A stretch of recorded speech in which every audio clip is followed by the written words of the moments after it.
Back home now, Tamari Roach scored twice as Stets blanked Christiana High 4-0 in their DaCosta Cup quarterfinal round match at the Manchester High School on Wednesday.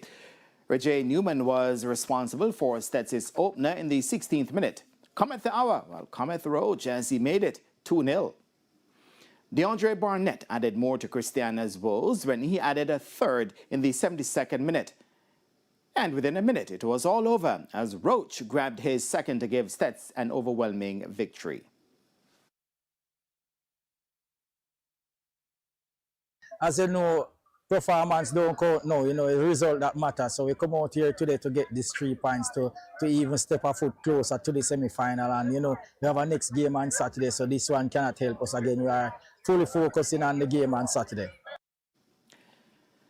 Dinsdale Technical are on 4 points, as the same as Stets, as they got the better of Clarendon College 2-1 at home.